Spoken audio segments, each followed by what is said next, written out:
We are live, and I just realized I forgot to grab my mic. I think this mic picks it up anyway, so you can probably hear me. But sorry, y'all. It's been a few weeks since I've done a stream, and I was sitting here thinking, like, oh man, do I even know what I'm doing? Do I even remember how to do this? And clearly, I don't, because I forgot to bring my mic down. But anyway, what is up, fight nerds and dirty gamblers? I am Erik, and this is Erik Bets Fights. This is like my return show. Yeah, it's been probably 3 weeks or something since I've done a show. Yeah, I mean, there's a variety of reasons. It doesn't matter. You guys didn't miss me anyway. But yeah, I took a little time off to finish up a work project, and then I was out of town for a while visiting family and whatever. But yeah, I mean, for those of you who watch my videos a lot in the past, you regularly hear me talk about like how I'm always struggling to find time to squeeze in recording my videos and stuff. And I'm just a very unorganized person, and I have a hard time juggling work and family and tape study and sitting down to get my videos done and stuff. But I've been trying to prioritize a little more and schedule things out a little more because, things kind of just fell apart there, and I didn't get any content out for like 3 weeks, and I missed it. And I'm glad to be back, and I'm hoping to be back on track here. I'm going to start scheduling guests for big money bets again and get all that going. So anyway, I'm excited. This is going to be my full card breakdown for UFC Vegas 60. It's headlined by Cory Sandhagen versus Yadong. Should be a lot of fun. As usual, before we jump into that, I want to recap a little bit. I forgot to get this ready to go. Just 1 second. I want to recap how things went last event, which would have been, should be popping up in a second here. Hey, there we go. I don't know if you can see that very well, but UFC 279. It was the card that got all shook up. It was supposed to be Chimaev versus Nate Diaz. Got shook up at the last minute. Nate Diaz versus Ferguson, etc. But anyway, it was a pretty good winning night for me. I ended up with 5.61 units at 35%. We'll run through these real quick. As you can see right there, I did have a 10-unit max bet on Khamzat. That is only I'm now 5-0 on, I'm just calling them big bets. Anytime I go 7 units or more, I'm undefeated on those so far. But yeah, once they had the shake up there and I saw Khamzat at minus 475, I was like, man, that is a big price. But I was like, I really, really don't think he's going to lose this fight. The idea of putting out 10 units to win a little over 2 did feel kind of weird, but I was like, he's going to close a bigger favorite than this, so I'm just going to go for it. He closed more like minus 600, minus 700 range. So, and the result was never really in question. So yeah, I put out a 10-unit bet, and we picked that one up, so that was nice. In addition to the 10 units, I did bet 0.69 nice units on Holland Chimaev to go under 1.5 at plus 145. So that one came through for a unit. I put a bunch of sprinkles on Nate Diaz here. I put half a unit on him to win inside the distance at plus 325. So we got that one. And then I also sprinkled Diaz to win in rounds 3, 4, and 5. And he came through in round 4. So we picked up 4.4 units on a 0.2 unit sprinkle there at plus 2,200. So that was awesome. That pretty much saved my night right there. I put together. Oh, I forgot to mention. I didn't even do tape for this card either. This was just one of those situations where I was basically just. I did watch a little bit of footage, but for the most part, I was just listening to and reading other breakdowns and making my decisions accordingly. Which that's actually what I did for years before I started content creation myself. I've been betting on fights. I've only been creating content and tracking my bets for less than a year now. It'll be coming up on a year in October. But I've been betting on MMA for way longer than that. And what I used to always do is just read breakdowns, listen to podcasts, take notes, decide what bets I wanted to make accordingly. And to be honest with you, I was more successful when I was doing that than I've been since I started doing my own research. But whatever, we're going to keep working on it and keep getting better at it, hopefully. But anyway, I did put together a parlay here. That literally, like I said, I didn't do tape. I just threw a bunch of chalky favorites together. And I don't recommend doing that. It doesn't work out a lot of the time. So yeah, both Dawodu and Collier lost there. So I bet on Dawodu here. This actually was initially a parlay similar to this one. This was like a 3 or 4 leg parlay that got picked apart when fights changed. So that turned into a 1.1 unit bet on Dawodu, who obviously lost. I put a 0.2 unit sprinkle on Weeks in round 3. That didn't hit. These two together. I bet Linus scorecards no action, so if he gets the finish, that comes through. And then I thought either Linus is going to get the finish or, if it goes to decision, I get that back. But if Linus doesn't get the finish, I figured if Weeks is going to get the finish, it's probably going to be in round 3. So I did that little sprinkle there. But I put a little bit on Dumont versus Daniel Wolf. Doesn't go the distance. And man, that one came close to hitting a number of times, but we didn't quite get that. And then Macy Chiasson by decision. That's almost like an auto bet for me at this point. They like to make Chiasson the underdog, and you get a decent number on her by decision. I did that. I bet Chiasson by decision against, was it Norma Dumont? I think so. She came through for me there, so I took another shot at it. Didn't work out. I'm going to show you this too, because this is kind of funny. I did 0 tape. So I do, before I scroll up and show you, and I've said this before for people who've, tailed my bets and watched my stuff for a long time. If you ever see me bet on anything other than UFC, I didn't do tape. I only tape UFC. I mean, unless I have taped like Bellator and PFL before, but very, very rarely, because I don't have time. Like I always talk about, like, I don't know how the people that literally do the tape on every, every organization and put stuff out. I don't know how you do it. I barely keep up with doing the tape and getting the workout for UFC. So, but I do, I'm a DGen. I love MMA. I love betting on MMA. So when there's a Bellator card or a PFL card or a Contender Series card, I don't have time to do the research, but I still want to put bets out there. So I consume some content, I make some decisions, and I throw some bets out there just kind of based on information from other people and recommendations. Anyway, I got reverse swept. It finally happened, gang. DWCS week 8. I didn't do any money line plays. I literally just did a bunch of prop sprinkles. Lost every single one of them. Lewis by decision. Nope. Lewis in round 1. Nope. Peak in round 1. No. Basharat round 1. Basharat inside the distance. No, sir. Brazil by submission. Nope. Man by submission. Nope. Aliskerov by decision. No. So lost 2.73 units, 100%. So yeah, I mean, it's never fun to get reverse swept, but at least, I did put it on my record, so that's on me. It's out there, but at least I can revel in the fact that it wasn't actually my own research. I was just tailing some folks, and you'd think I'd learn a lesson. I say this all the time, but like almost every time I bet on Contender Series, I feel like I lose a lot. I do well on the UFC where I put the work in, and then I lose on these smaller organizations, and I'm always like, man, I got to quit making those bets, but it's just too fun, My unit size is small. I don't take, I see myself, kind of like Clint from Die Hard always says, like, I'm never going to be a professional gambler. I'm not trying to be the best gambler out there. I'm just trying to be entertaining and have fun. And in the end, I got to put some bets out there, even if I don't know what I'm doing. So anyway, let's go ahead and move into breaking down this, what is it? UFC Vegas 60 card. Let's see. There's the full card. First fight. Oh, you know what I forgot to do? I'm sorry. Since it's been so long since I've done this, I was like not fully prepared. Usually I got to get my screen all set up here so I can see my notes. You guys know I have a terrible memory, and I literally cannot do these breakdown videos unless I have my notes in front of me, because I'll just blank out. I'll be like, I don't remember what I was going to say about this fight. So I gotta get my screen set up here. I clicked live like before I was ready. I should have actually gone through. And anyway, all right. So first fight of the night is going to be Nicholas Motta versus Cameron VanCamp. I hope I got these in the right order. I think I do. They changed the order on me, but I updated it. So hopefully I'm correct. Since I'm going to be using Tapology to share here, the odds that they show on Tapology are usually a little bit off. It shows Nicholas Motta at minus 240, Cameron VanCamp at plus 195. I think it's really more like Motta minus 200, VanCamp like plus 170-ish now or something like that. But as far as a breakdown on this fight, one thing that we noticed right away, Cameron VanCamp is a lot bigger. He's gonna have 5 inches of height and 4 inches of reach here. Motta's mostly a striker. VanCamp is mostly a grappler, or at least he was. Like if you watch his regional tape, he was a grappler. Like he was pretty dominant in the grappling in his regional tape, but against really low level competition, And to be honest, the first time I watched tape on Cameron VanCamp for his UFC debut against Andre Fialho, I was not impressed.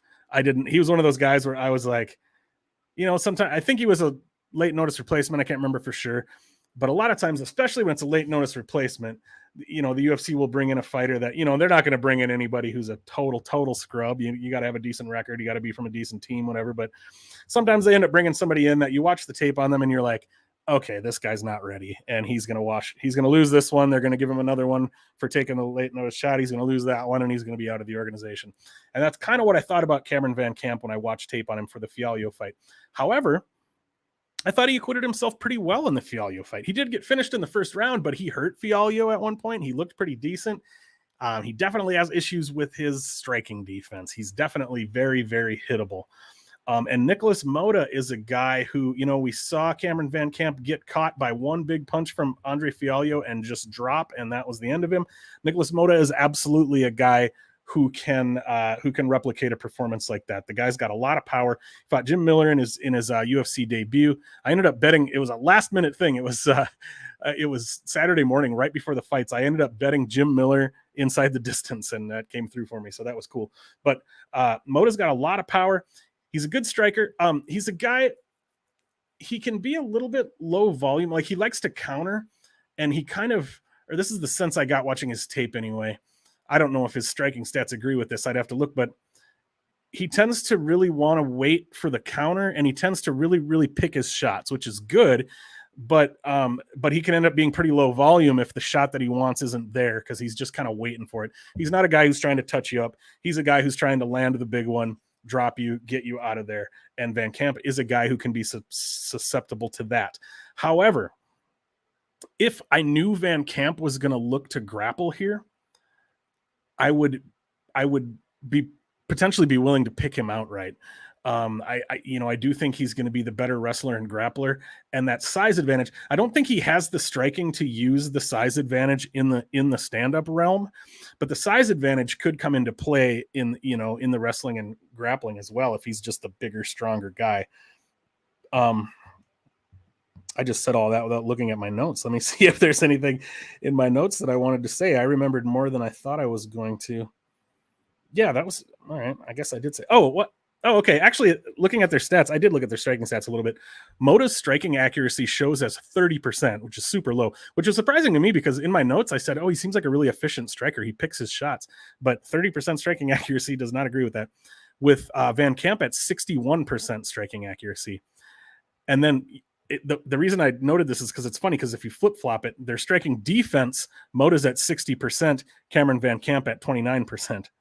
So Motta's striking accuracy is 30%, defense 60. Cameron VanCamp's striking accuracy is about 60%. His defense is about 30. So they're opposite there, but that's interesting. Anyway, I do kind of lean Motta to get the win here, to probably be able to find that knockout, probably even early. But I did end up betting Cameron VanCamp here at plus 180, just based on those, and like I said, I don't know. He didn't look to grapple at all in the Fialho fight, if I remember correctly. I don't even think he shot a takedown. He might have shot one. I can't remember for sure. But if I really trusted that VanCamp was going to grapple here, I'd be all for it. I don't necessarily trust that, but I think he'll have enough of an advantage if he does look to go that route, that I was willing to take a shot on him at that plus 180 here. So as far as a pick, probably going with Motta, but I did put a bet on VanCamp just based on that size and that grappling advantage if he chooses to use it. Wow, I talked about that way longer than I was planning to. Next up, we've got Tony Gravely versus Javid Basharat. We saw Basharat's brother make his way into the UFC on the Contender Series last night. It's Wednesday right now. Okay, looking at these, I think these odds are a little bit behind as well, but it shows Basharat as a favorite at minus 180, come back on Gravely at plus 155. I think that might have tightened up a little bit. I did the tape on these guys, and, they're guys, I've done tape on them before, but I ended up feeling like I don't, sometimes I can feel like I have a read on a fighter a little bit, but I still have a hard time figuring out a read on the dynamic that fighter has against a particular opponent. And this was that kind of situation for me. I'm having a hard time envisioning how I think this fight is going to play out. So I don't have a real strong read here or a confident pick. So I'm seeing this as more of a little bit of a show me spot. I think I can learn more about both of these guys by seeing how they perform in this fight against this kind of fighter. So that's really more. And for that reason, I think it could be a good live betting spot, because I'm having trouble picturing what the dynamic between them is going to look like. But sometimes when the fight starts, that dynamic can become apparent pretty quickly. If Gravely is able to come out and just easily mow Basharat to the ground and hold him down or whatever, like that's gonna tell me something. Although Gravely can tire as well later in the fight. Although he looked like he's improved at in the Simon Oliveira fight. He went 3 rounds, grappling pretty hard, fighting his way out of chokes, and he was still fighting hard in round 3. But anyway, I digress.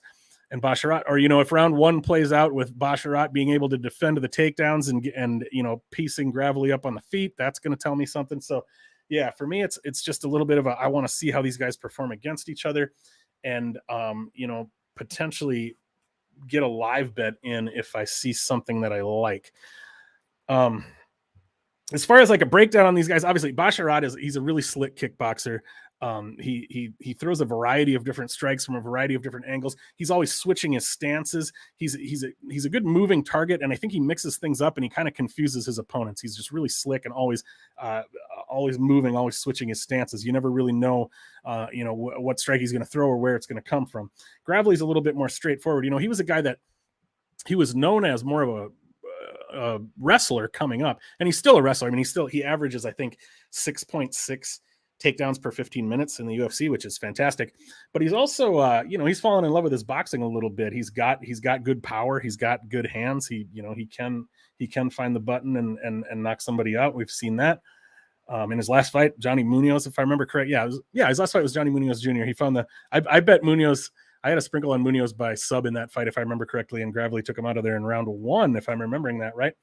But so yeah, I don't want to go as far as to say it's a striker versus grappler matchup because that's oversimplifying. But I think it could largely come down to whether Gravely's able to get his takedowns going or not. See if there's anything else I wanted to talk about. Oh yeah, I mentioned that Gravely has more than 6.5 takedowns per 15 minutes.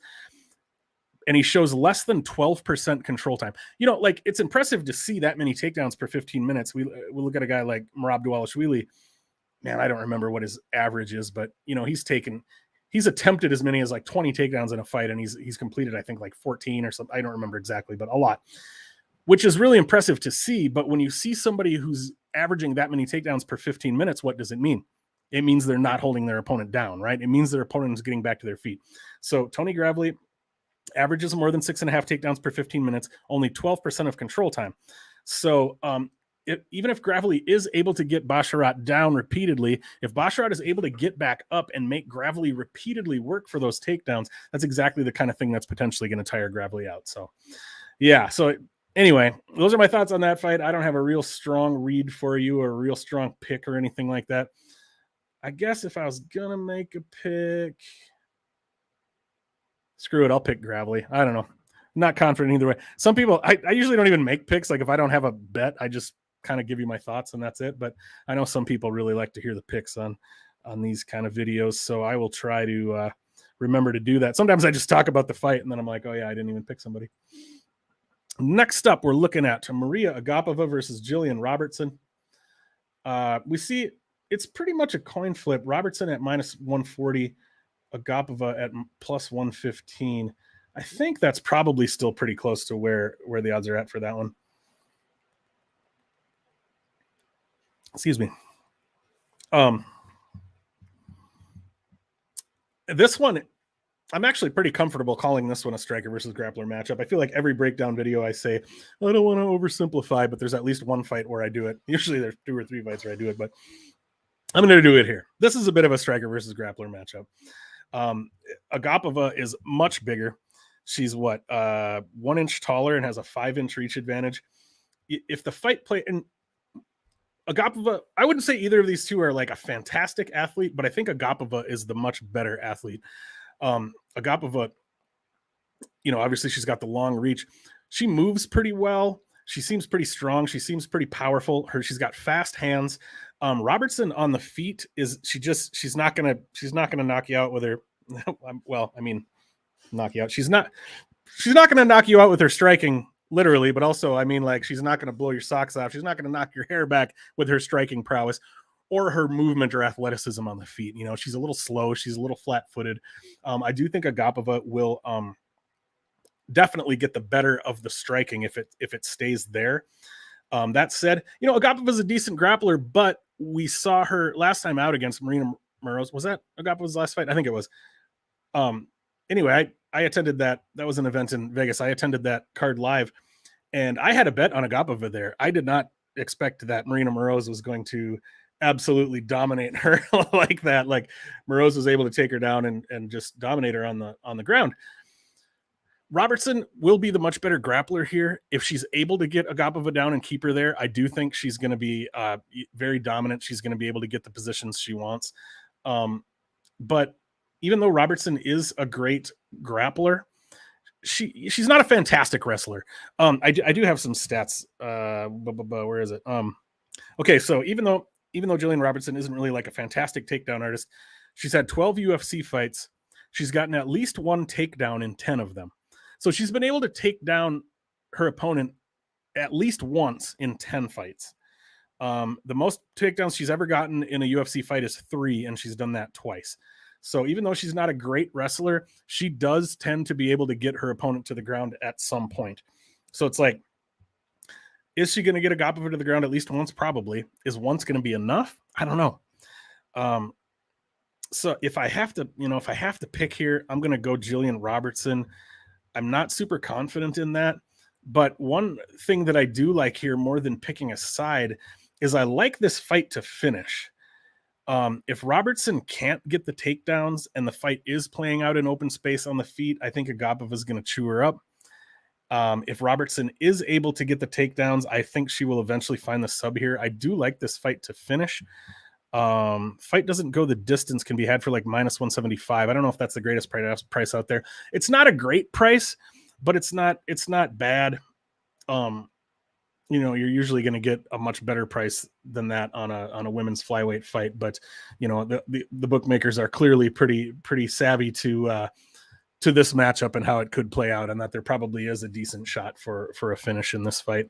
So I guess I'm gonna pick Jillian Robertson by submission. But as far as a bet, I think I like the fight not to go to decision better than actually picking a side here. Next up, we've got Trey Ogden versus Daniel Zellhuber. Zellhuber -230. I think he's even a bigger favorite than that now, maybe. And Trey Ogden +195. When I was watching tape here and I heard them call Trey Ogden the Samurai Ghost, I was like, how have I never heard that? I mean, he's only fought in the UFC once, but I did not catch that nickname when doing tape for him against Levitt, nor when he fought Levitt. So anyway, I always like to be straightforward with you when there's somebody that I just don't really have a read on, and that's Trey Ogden for me. He's a guy that I need to see him fight at the UFC level a little more before I'm going to have a comfortable read on who he is. I think I did bet him against Jordan Levitt. I thought he was going to be the much better striker. And I didn't necessarily think he was going to be the better grappler, but I was like, okay, on the feet, he's going to have it for sure. If it goes to the ground, I think he's a good enough grappler to hold his own against Levitt. But then it turned out that he didn't have any answer for Levitt just throwing a million leg kicks, like on the feet. That's really all Levitt was doing. He just kept kicking him in the legs. I'm not positive. Let me know in the comments if you know. I think Jordan Levitt might have broken the all-time lightweight record for most leg kicks landed in a 3-round fight in that fight. I'm not sure. I'd have to look that up for sure, but he landed, because I know one of the commentators mentioned it in the middle of the fight. He had already landed like 33 at the midpoint of round 2 or so, I think. So yeah, I don't know how many he landed total, but anyway, I'm not sure what to think of Trey Ogden. I think he's decent all around, but not great anywhere. But like I said, I need to watch. I need to see him more to get a more comfortable read on who he is. Daniel Zellhuber, on the other hand, is someone who clearly has a very impressive skill set. He just turned 23. He's just going to be making his UFC debut here. So, there are some red flags there as far as the guy being really young, the guy stepping up in competition, going to be in front of in the bright lights for the first time. But if all of that was taken out of the equation, Daniel Zellhuber should be the much, much better fighter here. I mean, if you watch the kid, he's just very impressive. Trey Ogden's one of those guys you can watch tape and be like, I'm just not impressed. It doesn't mean he's not good, but I'm not impressed. Zellhuber's a guy he's going to impress you when you watch the tape, right? Fantastic kicks. He's got a quick, snappy question mark kick. He throws kicks in a variety of ways, spinning kicks from a variety of angles. Really, really good with kicks in general. Really good at keeping at range and using that weapon really well. Also, he moves really well. He can wrestle, he can grapple, he can kind of do it all. He's quick, he's athletic, he's young. He's a guy who, I'm not going to say he's a future star necessarily, but he's a guy who looks like he could have the goods to be pretty good, as he gets older here. Also, he's big for the weight class. He's 6'1" and he has a reach of 77 inches, which is huge. Sometimes you hear about someone's reach and you look at them and they don't look any different really, but every so often, this is something I always notice when it's the case. Every so often there's a fighter that has a monstrously big reach and you can even see it. Like when you see them in the cage, you're like, he has really long arms. Daniel Zellhuber is one of those dudes. If you haven't noticed it, next time he fights, pay attention to his forearms specifically. His forearms are incredibly long. Like you can see, like, wow, he's got long arms. One other guy that comes to mind who's that way is Francis Ngannou. If you've never noticed, watch him once. His forearms look like shins, like they're super long. So anyway, yeah, enough about that. Zellhuber's got a really long reach. He's well-rounded. He seems promising. He had that awesome judo throw in his Contender Series fight as well, which was super impressive. He's got really good ground and pound, really, really hard strikes on the ground. So yeah, there's a lot to like about him. But he shows minus 230 here. Yeah, he's at like minus 305 now. That's if I remember correctly. I should just get here, let me see. Sorry, I appreciate you bearing with me here. I know I was going to keep best fight odds pulled up here. Because, it's like, I don't want to keep showing you the Tapology odds and just being like, I don't think those are accurate. Like, okay, well, why don't we look at the ones that are then? I know why, because then I have to sit here and find it, which is annoying. Okay, yeah, the best Zellhuber can be had for is minus 275. He's out there at like minus 305. Trey Ogden's best price out there is plus 255. I do like Zellhuber to win here. Zellhuber is the better fighter, the more impressive fighter.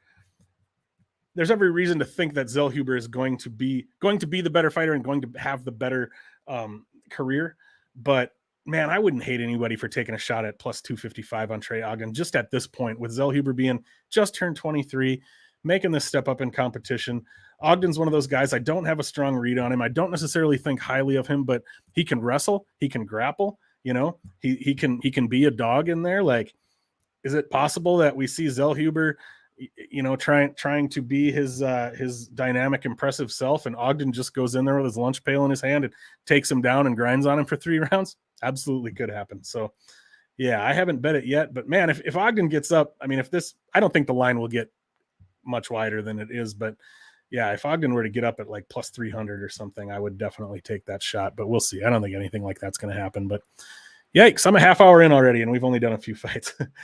Anyway, I guess I must have missed doing videos. It's been a while, so it's been so long that you can see how badly I need a haircut.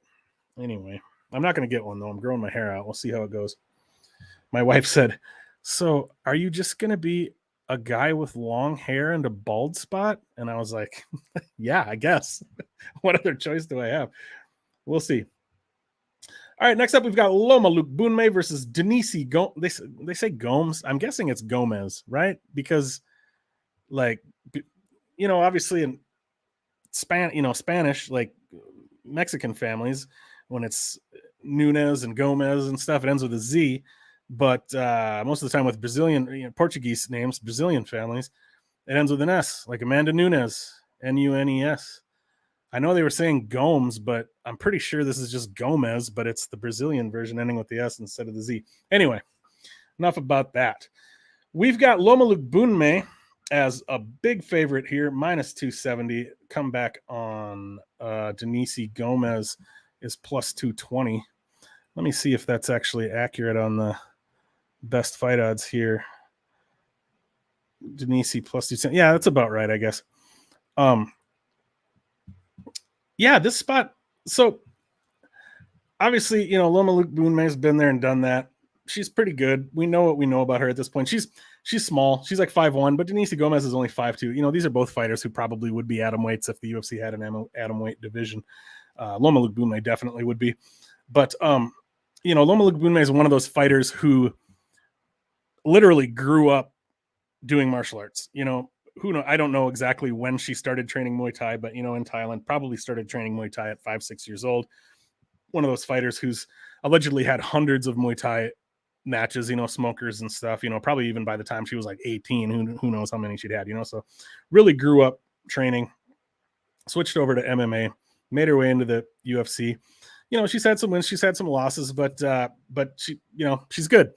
And one thing that really stands out about Loma Lookboonmee's game, I think, is how good she is in the clinch. What it made me think of is just like the dynamic between these two fighters. I used to do Muay Thai myself, and I had an instructor who was really big on having us train in the clinch. And he said a lot of Muay Thai schools don't really focus on the clinch that much. He's like, every Muay Thai school, you know, every Muay Thai fighter, you know, if you fight in a tournament, every fighter that you're up against is going to be good at range, at kickboxing range. But he's like, a lot of them don't really train the clinch that much. And my instructor was, you know, really like to train the clinch with, you know, the gate knees, the knees, the elbows, but also foot sweeps, throws, takedowns, that kind of thing. And that's something that Loma Lookboonmee is really good at. I actually think, you know, at open space, at kickboxing range, I mean, Loma Lookboonmee is fine there, but that's not really where she impresses, in my opinion. She impresses in the clinch. I wouldn't be surprised if Denise Gomes is actually able to get the upper hand when they're striking at distance. You know, I don't know. We'll see what the dynamic looks like, but Denise Gomes is striking at distance looks good. But I don't think she's going to be as good as Loma Lookboonmee in the clinch situations. You know, Loma's been fighting for a long time, her whole life, if you count kickboxing, Muay Thai matches. So, like, I think it's reasonable to assume that Loma is going to have the know-how to get this fight where she wants it to be, to get the fight into the realm where she's going to have, you know, the best possible chance to win. And I think that she's going to be looking to use the clinch here. I don't really know much about Denise Gomez's wrestling or ground game, but I think Loma should probably be able to clinch up with her. And, you know, we've seen some decent wrestling from Loma in her recent fights. So do I like Loma as that big of a favorite when there's question marks about Denise Gomes? And I think Gomes might be able to hold her own against Loma in certain phases of the game. No, I don't like a big price tag like that.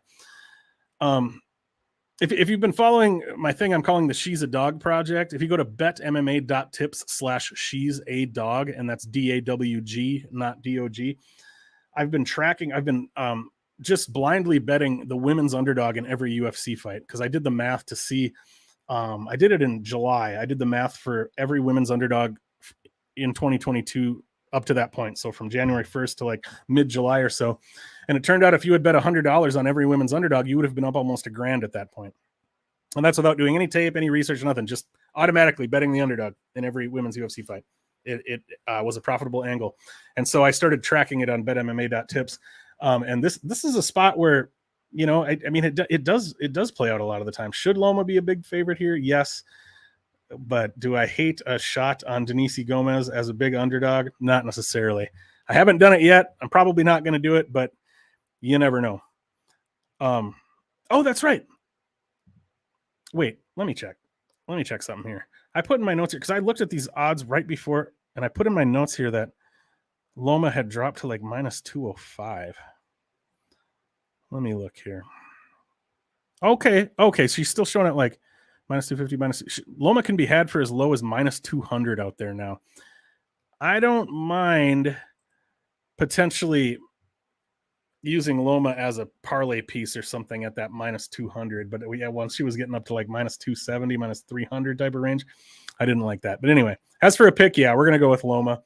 But yeah, if you can get her at like minus 200, I don't hate that as a parlay piece. But not much else to say about that one.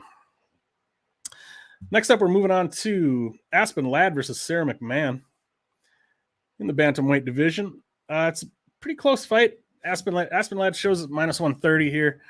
Let me just check best fight odds and make sure that that's reasonably accurate. It shows Aspen Ladd minus 128 is the best you can be had for. Best you can get Sarah McMann plus 128. All right. Anyway, I have to mention this because I was proud of it. Sarah McMann's last fight, she fought Carol Hossa. I bet Sarah McMann by decision at plus 400, which I thought was, when I saw that line, I was like, wow, I think Sarah McMann by decision is a pretty likely outcome here. And plus 400, I only put like a sprinkle. I put like a quarter of a unit on it or something. I wish I would have put a full unit on it. But anyway, she came through there. The biggest concern about Sarah McMann is obviously her age. You know, she's 41. She's almost 42 years old now, 41 years, 11 months. And I would say, I would argue that it didn't really show that much in the Carol Hossa fight. I had concerns about her age there as well. Because, one of the first things to go as far as a fighter, when you age is the speed, the reflexes, the reaction time. And that's why age is a bigger problem for flyweights and bantamweights and featherweights than it is for light heavyweights and heavyweights, because you still, heavyweights can fight well into their 40s because they still carry that power, and the speed and the reaction time isn't necessarily as big of a deal there. Sarah McMann was able to shoot really nice reactive takedowns, really find those opportunistic spots to change levels and blast. She looked good. She looked quick. She looked like her reaction times were there. I mean, that's the kind of thing that could fall off at any time, I guess, but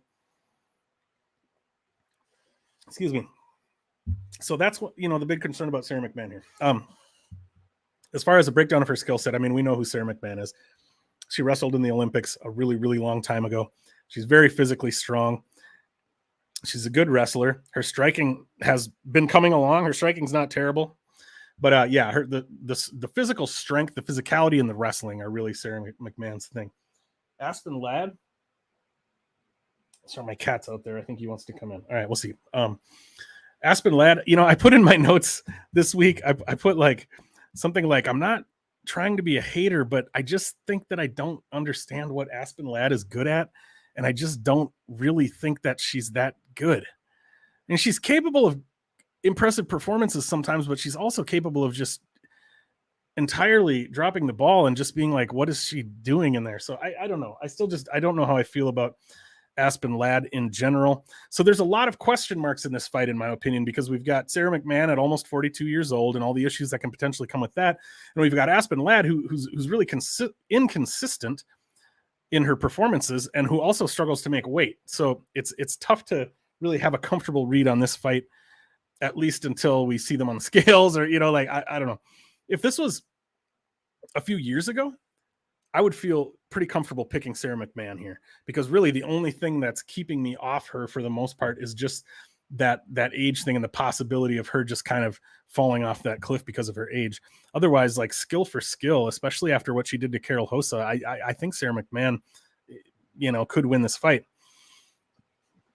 Let me look at my notes here. What else was I? Oh, another important thing to note, Sarah McMann always does her best work in round 1, and she tends to fade late. Aspen Ladd's kind of the opposite. She tends to do her best work in round 3. She tends to, she's like the Charles Jourdain of women's MMA. She tends to come alive in round 3 and kind of get crazy and look for the finish there. So I don't mind a sprinkle on Ladd in round 3. I did look these up. Ladd in round 3 to finish in round 3 can be had at plus 1,000 on Bet Online. And if you want to be more specific, Ladd by KO in round 3 plus 1,500. Ladd by sub in round 3 plus 2,500. Personally, I would just go with the finish instead of trying to you try to pick a method, you get too fancy and you're almost right and you don't get any money, and then it's no fun. But yeah, I don't really know what to do with this one right now. I may take a shot on Sarah McMann if she gets to be an even bigger dog. But even if I do take a shot on Sarah McMann, I will probably put a little sprinkle on Aspen Ladd to finish in round 3 as well. And I might even sprinkle that Ladd round 3 anyway, just because I love those I love those big money props like that. Who doesn't, right? All right. 39 minutes in. Next up, we've got Trevin Giles versus Louis Cosce. I'm going to try to do this one a little quicker. Trevin Giles, pretty big favorite at minus 205. Come back on Louis Cosce plus 170. I was not planning on breaking these fights down so long, but I'm going to try to go a little quicker on this one. They say that it's important to state your biases as a gambler, content creator. I'm going to let you know I don't like Trevin Giles, and I don't know why. If you've been following me for a while, you know I always talk about how I don't really have favorite fighters. I don't really have fighters I hate. I don't really have I don't really have emotional connections to fighters that much. As far as like typically, I don't care who wins a fight or loses a fight unless I have a bet on it.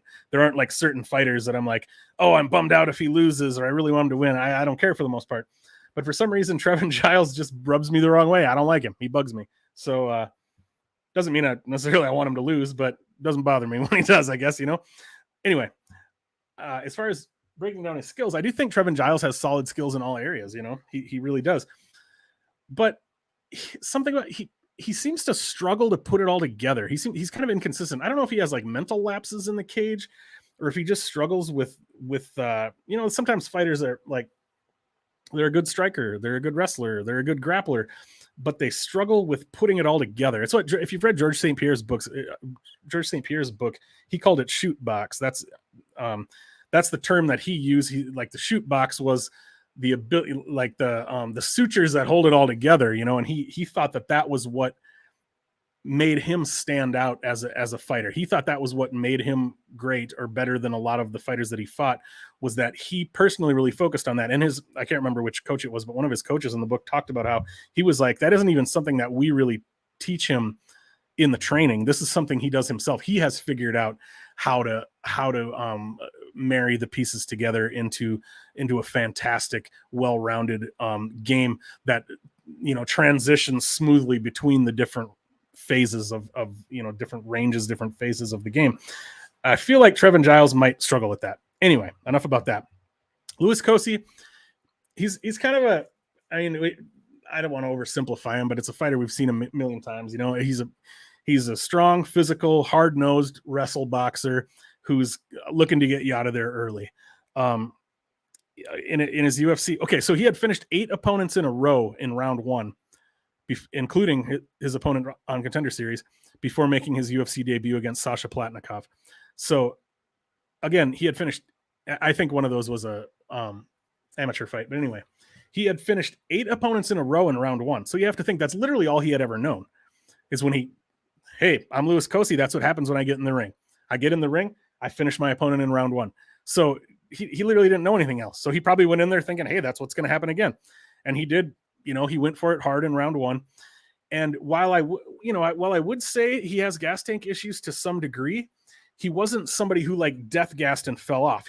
His efficacy and his power certainly waned in round 2, but he still fought well. You know, it wasn't like he totally fell apart and was worthless. He didn't have as much power on his punches anymore. He didn't have as much explosion and speed on his takedowns. You know, like it had taken a lot out of him, but he still fought through it, basically.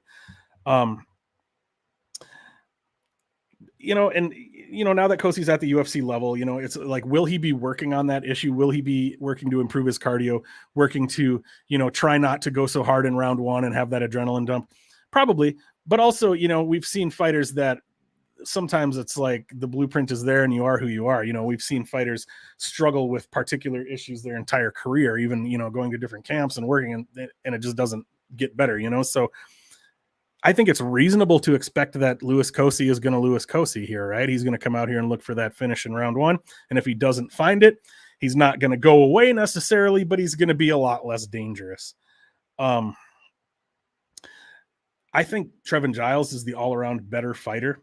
It makes sense to me that Trevin Giles is favored here. He's faced the better competition. I think he's the more well-rounded and effective fighter overall. But I also think that Cosce is going to, you know, be dangerous in round 1 like he always is. And that's why this is one of those that's kind of a perfect live betting spot, because Cosce is probably going to have a good round 1. You know, he's called the monster. He's probably going to come out looking like a monster in round 1. But if he doesn't find the finish in round 1, he's going to be a lot less dangerous and effective moving into round 2. And Giles is probably going to start to take over, because Giles is the kind of fighter, he can be pretty slick and pretty smooth and pretty quick. And, you know, if Cosce is compromised as far as his speed and reaction time slowed down because of, all the energy he uses up in round one. Giles is probably going to, even if he can't finish him, he's going to be able to probably eat him up on the feet with just better movement, better boxing, better output. So yeah, I guess that's about all I have to say on that. I don't mind a sprinkle on Cosce by KO in round one. That sits at plus 700 on Bet Online, because if he's going to win, that's probably how it's going to happen. So like, if you want to have fun with this fight, you could sprinkle that Cosce by KO in round one, just in case that happens, but then hang out with your finger on the live bet trigger and just wait for Cosce to fade in round two if it doesn't happen, and bet on Trevin Giles live. Anyway, I ended up talking about that one longer than I was gonna. I'm going to say it again. I'm going to do this one quick. We'll see. Damon Jackson versus Pat Sabatini, because I don't have a massive breakdown for you on this fight. It's showing Pat Sabatini minus 220, Damon Jackson plus 175. That feels like that might have changed a little bit. Sorry, I keep pulling this up. I didn't have my screens all set up. I keep pulling this stuff up on a different screen that y'all can't see, but best fight odds shows the best you can get Sabatini is minus 178. He's closer to like minus 190, minus 200 range most spots. Damon Jackson, best you can get him is plus 164. He's down to like plus 150, plus 155. So yeah, I think when I first did the tape here, Damon Jackson was, well, plus 175, I think, like we're seeing on the screen there. Anyway, I bet Damon Jackson. I put 10 units on Damon Jackson in his last fight against Dan Argueta, which is not something I normally do. I did put 10 units on Chimaev. That was only like I said, that I've done 5 big bets over 7. I think that was only the second time I've ever bet 10 units. But anyway, after I did the tape on Damon Jackson and Dan Argueta, I pulled up the odds and I saw Damon Jackson at minus 280. And I was just like, boom. And I dropped a 10 unit bomb because I was expecting to pull up the odds and see Damon Jackson at like minus 400, minus 500. So I got him at minus 280. He closed at like minus 700, minus 800, something like that. So talk about some closing line value, right? Anyway, enough about that. So I won a 10 unit bet there. So that was exciting. Like I said, a little bit less of a breakdown for you here. These guys are both solid grapplers, and that's where they butter their bread. However, Damon Jackson, I think you can argue that Damon Jackson is not necessarily a great athlete. He's a good technician. He's very skillful, but I don't think he's particularly athletic naturally. Pat Sabatini is an excellent technician, and he also is quick and athletic. And so to me, this is one of those fights where that's potentially the biggest difference. They're both good wrestlers. They're both good grapplers. But I just think Sabatini is going to be the quicker and more athletic guy, And so when you've got two guys who are good in scrambles and that kind of thing, the guy who's potentially just going to be a little bit quicker and a little bit more agile than the other guy is probably going to get the best of those spots, right? So even though, skill is king, athleticism can make the difference when both guys kind of have similar skills, So yeah, that's pretty much going to be my breakdown for you there. I think they're both very skilled grapplers, and I think Sabatini is just going to be the more athletic guy, and that's going to make a big difference. I do think that they're both, I think it's going to be evenly matched enough. They're both savvy enough with their defense that I don't think that either of them is going to get finished, most likely. So I guess I lean toward Pat Sabatini by decision. But yeah, I'm probably not going to bet anything here. Hey, I actually kept that one kind of short. Next up, we've got Anthony Hernandez versus Marc-Andre Barriault. I got to pull up my notes here. Anthony Hernandez is a small favorite, minus 170. Barriault plus 145. I guess I pretty much agree with I could see it maybe even being a little bit closer, but I agree that Hernandez should be favored a little bit. He's just kind of the more dynamic and more dangerous guy. Both of these guys like to come forward and be aggressive, but in very different ways. Marc-Andre Barriault he's a boring kind of aggressive, if that makes sense. He's aggressive, but he's very measured. He's kind of plodding about it. He likes to come forward, but he's very measured. He's not chaotic about how he does it. Hernandez doesn't mind being absolutely chaotic about how he applies pressure, so they both apply pressure, but it's a different kind of pressure. In Anthony Hernandez's last fight against Josh Fremd, he found a lot of success with a really aggressive, grappling heavy approach. I mean, he came out and just looked to grapple, looked to wrestle, really went for it right away. And that worked really well against Josh Fremd. He took down Fremd 8 times on 11 attempts, and he racked up almost 11 minutes of control time. So very impressive stats there with the grappling. Like I said, Barriault, he brings a more measured type of pressure, but he's also a guy who I think can be taken out of his game if he's not given space to work and if he's not allowed to be the one pressuring. If you keep him on his heels, make him uncomfortable, don't give him the space and the pressure that he wants to work with, I think it can take him out of his game. And Hernandez is a guy who will embrace that chaos and that frenetic pressure, which I think could be an Achilles heel for Marc-Andre Barriault. So I think that it makes sense to me in that regard why Hernandez is favored here. Hernandez he's showed the willingness and the cardio to chain together nonstop takedown attempts, to just keep working for that, and nonstop sub attempts too. He's got a really nice front choke series. Once he gets on that, he'll transition between different front chokes. So yeah, I think the Hernandez that we saw against Fremd, if he comes out in a similar way here, I think he's going to be able to be effective. I think he's going to be able to make Marc-Andre Barriault uncomfortable, keep him on his heels, not really let him get into his game that much. Barriault is tough and scrappy, but I think, he could start to fold under that kind of pressure. If I was going to bet the fight at the current odds, I do think it's a close enough fight that I don't know. I was going to say I might end up looking toward Barriault, but that's probably not true at the current odds. I don't know. Yeah, I don't know. I do like Hernandez to win here, but I don't really like the price too much. So seems like a stay away for me. I would maybe look at the over. I think it seems pretty likely. I don't know. It seems likely to me that this fight goes to decision, but I also didn't really look at their finishing rates and stuff to come to that conclusion. So I might be wrong, but anyway, moving right along, just a few fights left. We've got Tanner Boser versus Rodrigo Nascimento in the heavyweight division. I like Tanner Boser. If you guys have been watching me for a while, you know that I love heavyweight MMA. I even love terrible heavyweight MMA. Boser is showing us minus 195 here. I actually think that that's not accurate. I think he's closer to, he can be had for as low as minus 164. Nascimento can be had for plus 154. But anyway, moderate size favorite for Boser here, which I think makes sense. I like Boser. I think he's pretty good. He's not a fantastic athlete. He's not a fantastic fighter, but he's solid. He's pretty good. And I like that he's kind of small for a heavy, he's one of those guys that he would be a perfect candidate for the cruiserweight division if they were to make like a 220, 225 division. He cut to 205 probably, but it might be a bit of a difficult cut for him because he does come in around 240 or so. So like he's kind of undersized for a heavyweight, but he's the kind of heavyweight who's able to make it work for him because he's quicker and more fleet of foot than other heavyweights. And that's kind of his game anyways. He uses a lot of movement. He does hit hard, he's not like a Francis Ngannou or Derek Lewis kind of, like dead you knockout puncher, but he does hit hard. He's got some fire on those punches. Rodrigo Nascimento is a guy that I'm not so sure about, he's a guy that I don't necessarily have a great read on. He's got moments. He clearly has some skills, but I'm having a hard time getting a confident read on him because he seems pretty inconsistent from fight to fight and even inconsistent sometimes from moment to moment in the same fight.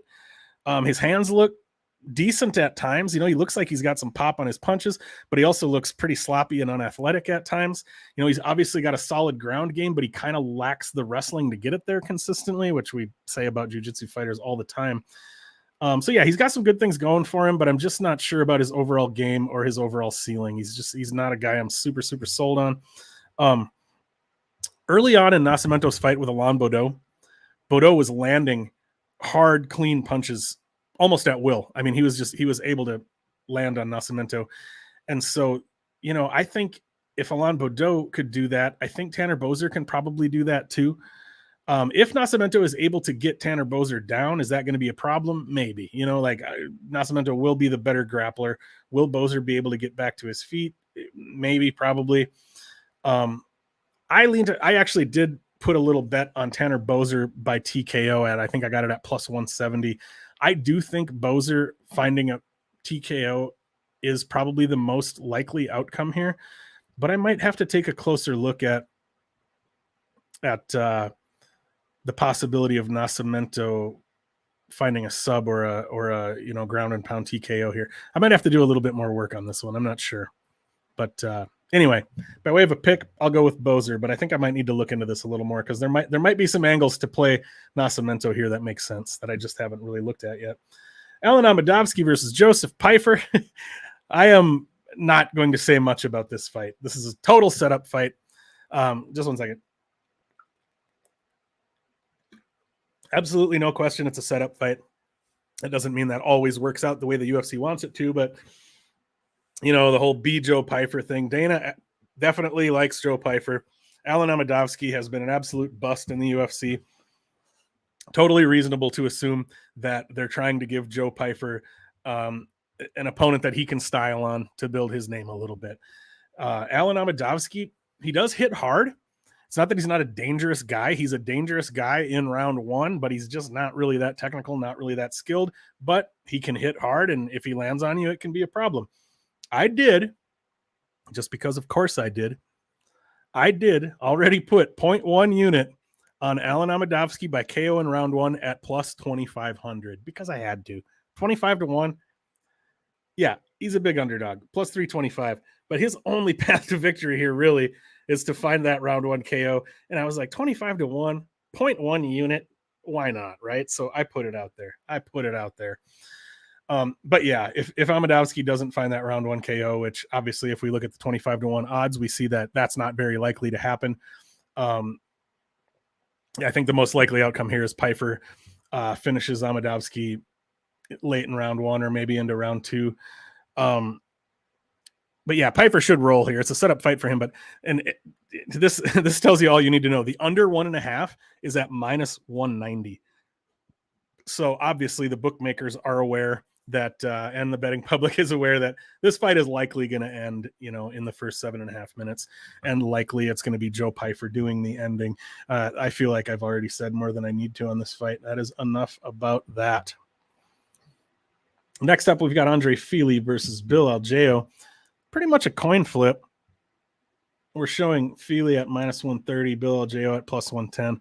I'm pretty sure it's still pretty close to that. I think I might have seen them both at minus 110 at one point, but it's close to a coin flip. I'm just going to be honest with you here. I did not do the tape on this fight, and I'm probably not going to because I'm already going to jump into starting to tape the next event so I don't fall behind. But I looked at this fight, I looked at this matchup, and I was like, you know what? Just knowing what I know about these two, sometimes you watch tape on a fight and you just don't get a good feel for it. You don't get a good feel for the dynamic. And without even doing the tape, I was pretty sure this was going to be one of those fights where I was like, I don't think I'm going to get anything out of doing the tape here anyway. Plus I was running out of time. So I just didn't. I do think Andre Fili is the better fighter here, but I think an argument can be made that we've maybe started to see Fili falling off a little bit. I don't know. And maybe Bill Algeo is getting better. Maybe this is Bill Algeo's moment to kind of step up. I don't know. I'm not saying that officially, but these guys are both tough and scrappy. I do think the fight probably goes to decision, and I do think the fight should be a lot of fun. And that's pretty much all I'm going to say about it. Only 2 fights left, gang. Chidi Njokuani versus Gregory Robocop Rodriguez. This should be a lot of fun. See, there's another situation where, Rodriguez ending with an S because it's the Portuguese version rather than Z for the Spanish version. That's why I think Denise Gomes' name is actually Denise Gomez. But anyway, couple of middleweights here, a couple of big middleweights. Both guys standing 6'3". This fight is a coin flip right now, pretty much. And I got to say, I was surprised. After I did the tape, okay, so this is a fight. Gregory Rodriguez is a guy that, kind of like I was saying about the Cameron VanCamp Nicholas Motta fight earlier. If I knew Gregory Rodriguez was going to wrestle here, if I knew he was going to come out and push a grappling heavy game plan, I'd be willing to call him minus 200 or better. I think he would roll if he came out and just decided to grapple here.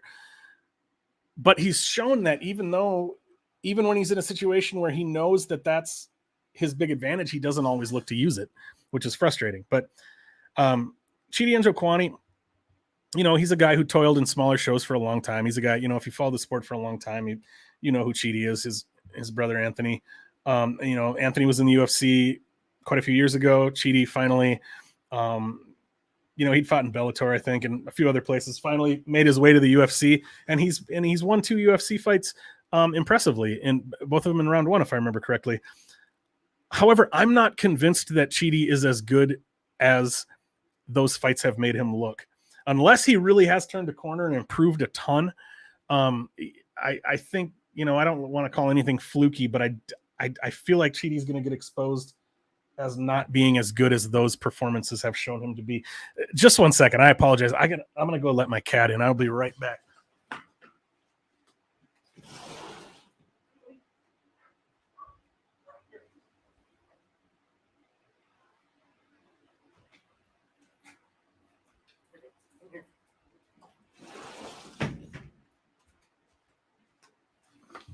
Okay, my cat went in one door and my dog came in this door. So get rid of the cat. Now the dog's here. Anyway, so yeah, if Gregory Rodriguez, if he decides to toy with Chidi on the feet, yeah, it could be a problem. You know, Robocop is a good striker. I think Chidi's a better striker. However, so yeah, like on the feet, I would give Chidi the advantage. However, I think the advantage on the ground, the difference on the ground between these two, the chasm between their skills there is far larger than the chasm between their skills on the feet. I think Rodriguez is a much better grappler. Last I knew, I'm not positive, but I think Chidi is a brown belt in BJJ and Rodriguez is, you know, a champion level black belt. He has a lot of power too. So yeah, when I finished taping this fight, I was like, man, if I knew Rodriguez was going to grapple, I'd be willing to put him at minus 200, minus 250 even maybe. But I think that I ended up lining him around like minus 160, minus 165. And then when I pulled it up and saw that it was a coin flip pretty much, I put a little on him right away because I was like, wow, I got him at minus 115. And I think actually earlier today I can't remember which book I looked at, but he was like plus 107. Let me see here on best fight odds. So yeah, there's plus money. Yeah, he can be had for plus 108.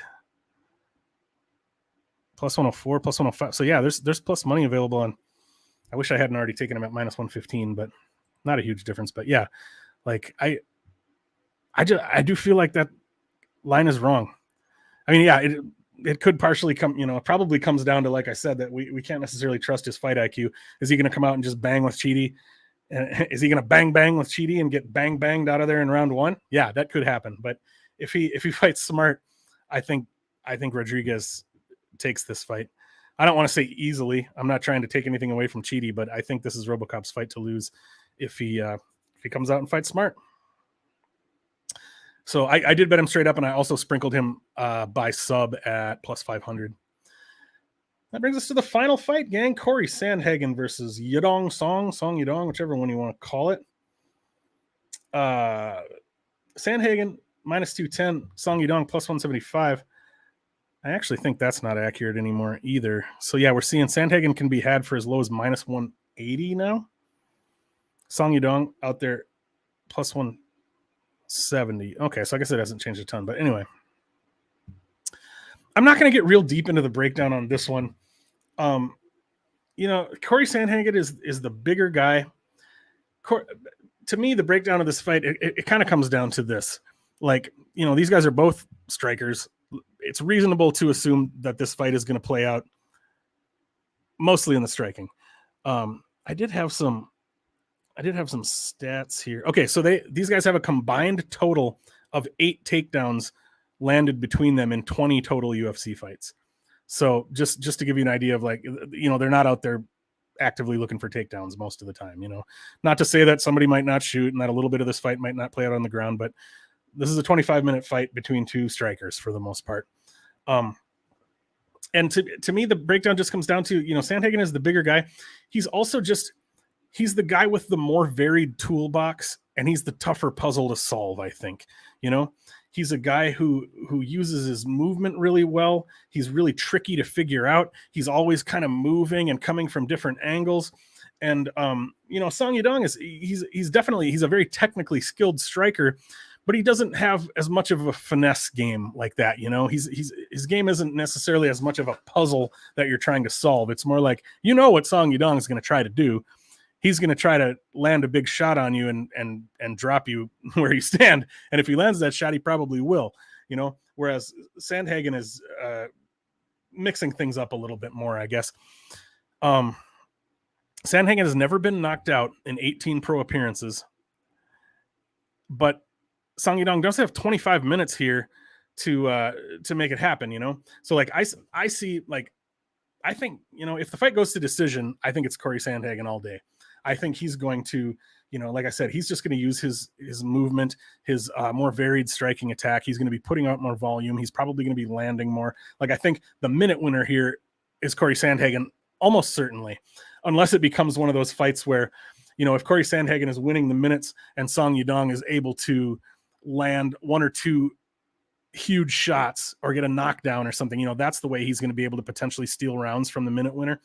But if he's not able to find those moments, I think he's going to be falling behind on the scorecards pretty consistently as the fight goes on.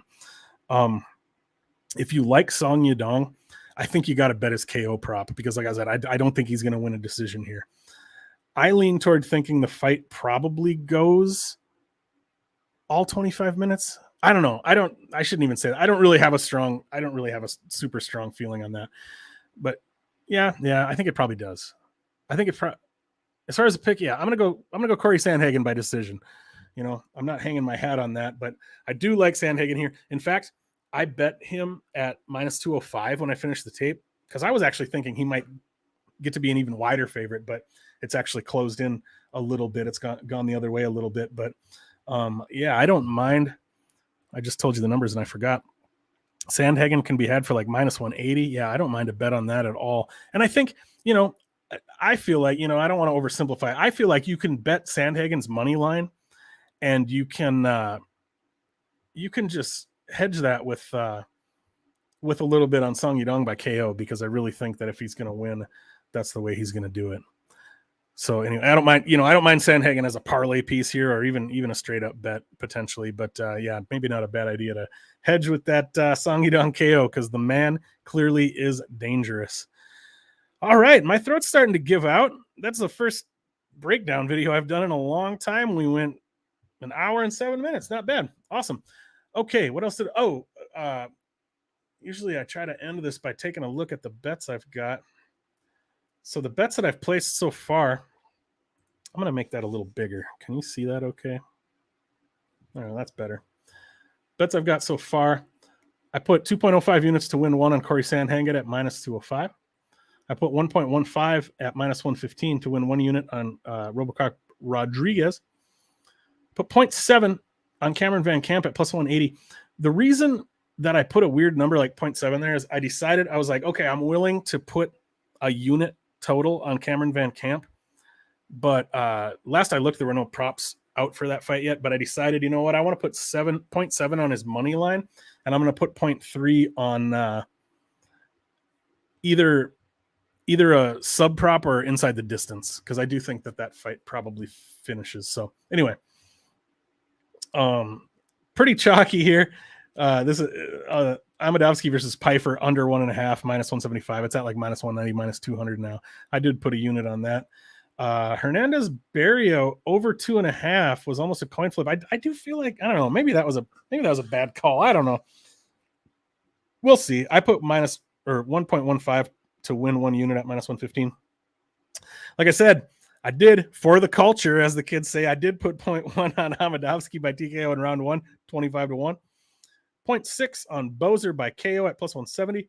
0.2 on Robocop by submission at plus 500. And then I put a little parlay here. I put Hernandez in with Robertson Agapova under 2.5 at minus 150. This one's a little bit risky. That's why I went kind of small on it. This was definitely one of those, like, as I was placing this bet, I was like, I don't know if this is the smartest bet in the world, but as I said, I kind of, you know, I'm here to have fun. I'm here for a good time, not a long time. I was like, is this a smart parlay? Probably not. Is it a fun parlay? Yes. So I pulled the trigger.